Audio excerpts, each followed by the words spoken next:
कल पूरे पाकिस्तान के वर्कर्स को बुलाया हुआ था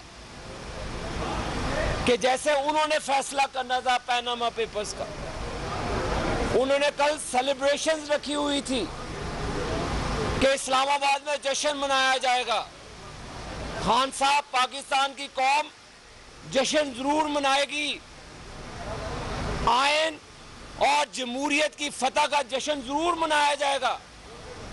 आप जैसे आयन शिकन लोग, आप जैसे जमहूरियत पर शब खून मारने वाले लोग, आप जैसे वो लोग जो जमहूरी हुकूमतों का दड़म तख्ता करना चाहते हैं, वो इंशाअल्लाह ताला दरे के दरे रह जाएंगे। मैं कल एक नाला लई के गंदे नाले के कीड़े की एक बात सुन रहा था कि वो नवाज शरीफ साहब की जरा करना चाहता है। शेख रशीद, तुम नवाज शरीफ साहब के 25 साल जूते पॉलिश करते रहे, उनको उनके बच्चों के कुत्ते तक नहलाते रहे, तुम इस काबिल भी नहीं हो।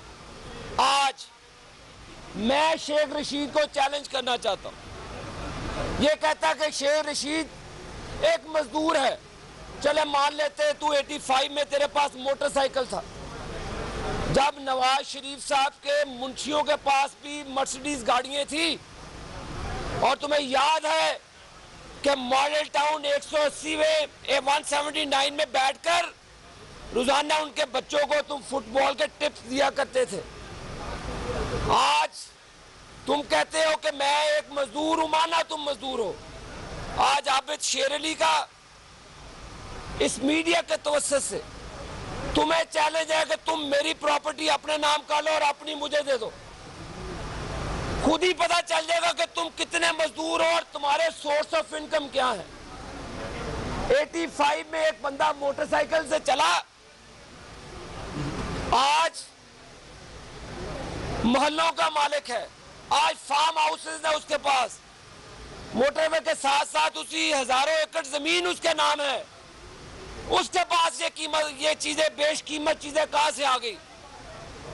शेख रशीद, आज अगर तुम मेरा चैलेंज नहीं कबूल करते तो तुम्हें नाला लई के अंदर डूब के मर जाना चाहिए। और दूसरा, शाह महमूद कुरैशी कल बड़ा भुड़क रहा था, चले तुम्हें भी चैलेंज करता हूं। पहले तो तुम अंग्रेजों के कुत्ते नहलाते थे, उसके बाद तुमने पाकिस्तान के गरीब लोगों का खून चूसा, पीर बन के, जाली पीर, डब्बा पीर। वो डबल शाह या ट्रिपल शाह है। पहले जब पीपल्स पार्टी के दौर में ये फॉरेन मिनिस्टर था, अपने बेटे को अमेरिकन सेनेटर के साथ नौकरी दिलाई, उनकी चापलूसी की। आज मैं शाह महमूद कुरैशी से पूछता हूं, पूरे कौम के लिए, नजराना पीर से पूछता हूं जो नजराने लेता है, एक पर्ची नजराने की, जो चढ़ावे चढ़ते हैं, कौम को बताओ कि कितने अरब रुपए के चढ़ावे चलते हैं और कितने रुपए तुम उस पर टैक्स देते हो।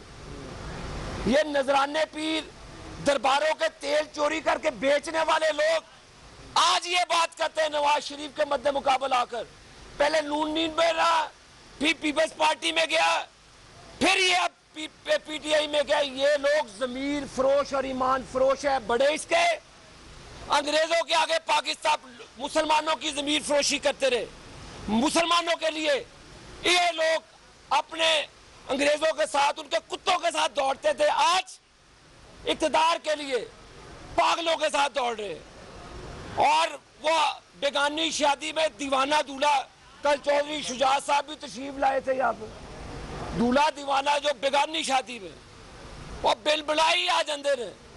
अगर चौधरी साहब से NICL के स्कैंडल के बारे में पूछ लिया जाता है, बैंक ऑफ पंजाब के बारे में पूछ लिया जाता है, चौधरी साहब आपके बड़ों पर शरीफ खानदान के बड़े एहसान हैं। आप वही चौधरी शुजात थे जिन्होंने सेनेट की सीट लेने के लिए नवाज शरीफ की BMW को कंधों पे उठाया था। आप कौमी असेंबली का इलेक्शन हार गए थे, नवाज शरीफ ने आपके खानदान के साथ कमिटमेंट की, लेकिन आज आपको शर्म आनी चाहिए।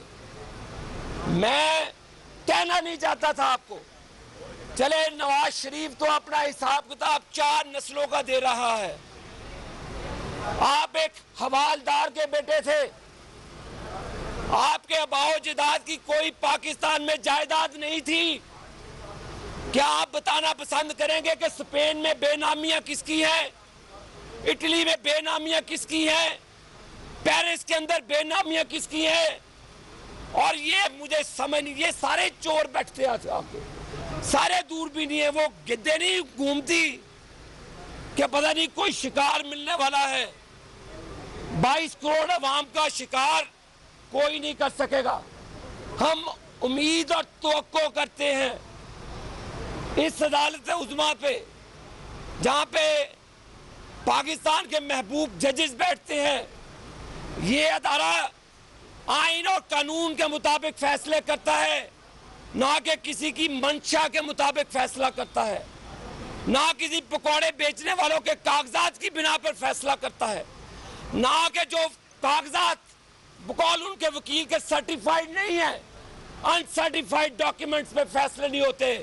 अदालतों में शहादतें और कानून बोलता है, और इंशाअल्लाह ताला वो शहादतें और कानून नवाज शरीफ के हक में बोलेगा। और हम अल्लाह रब्बे करीम के आगे दुआ गो हैं कि जो कल जश्न मनाने के वक्त में एक वर्कर कन्वेंशन रखा इस्लामाबाद में, ये कितनी बड़ी साजिश थी कि कल वर्कर कन्वेंशन रखा कि उनको उम्मीद दिलाई गई थी कि कल जैसे फैसला आ जाना है। फैसले मैंने आपको पहले ही कहा है आइन और कानून के मुताबिक आते हैं। हम तवक्को करते हैं इंशाअल्लाह ताला इस अदालत उज़्मा से कि आइन और कानून के मुताबिक फैसला करें। एक मिनट, मैं बात कर लूँ पहले। यहाँ पे मेरे भाई ने जो गुफ्तगू की है, इन्होंने गुफ्तगू में वो तमाम सियासी चेहरे जो कि मुफाद की सियासत करते आए हैं, ज़मीर फरोशी की सियासत करते आए हैं, उनको बेनकाब किया। लेकिन उसके साथ साथ जो JIT का असल चेहरा है वो भी आपके आगे बेनकाब करना बहुत ज़रूरी है। जो हमने एतराज़ात JIT की तफ्तीश के खिलाफ सुप्रीम कोर्ट में कल जमा करवाए हैं, उसमें हमने ये वाज़िया तौर पे ग्राउंड ली है कि JIT ने अपने मैंडेट से तजावज़ किया है। JIT का मैंडेट सुप्रीम कोर्ट ने 13 सवालात तक रखा था। JIT ने अपनी तरफ से कुछ सवालात खुद से उस तफ्तीश में शामिल कर लिए, और JIT ने ऐसे अदारों से राब्ता किया, ऐसी फर्मों से राब्ता किया जो कि कानूनी तौर पे जिनकी कोई हैसियत नहीं है। वाजिद ज़िया का अपने कज़न को लंदन में लाखों पाउंड का वाजिद ज़िया का अपने कज़न को ये काम देना जो कि बरतानिया की हुकूमत ने करना था, एक बहुत बड़ी बदअनवानी है। पाकिस्तान में कोई भी वजीर, कोई भी मशीर, कोई भी सेक्रेटरी अपने भाई या कज़न को अपने अदारे का ठेका नहीं दे सकता। वाजिद ज़िया ने गैर कानूनी तौर पे अपने फर्स्ट कज़न को, जिसका ताल्लुक तहरीक इंसाफ से है, उसको करोड़ों लाखों पाउंड फीस के एवज मुस्लिम लीग नून के खिलाफ साजिश करने की पूरी जो एक सोची समझी साजिश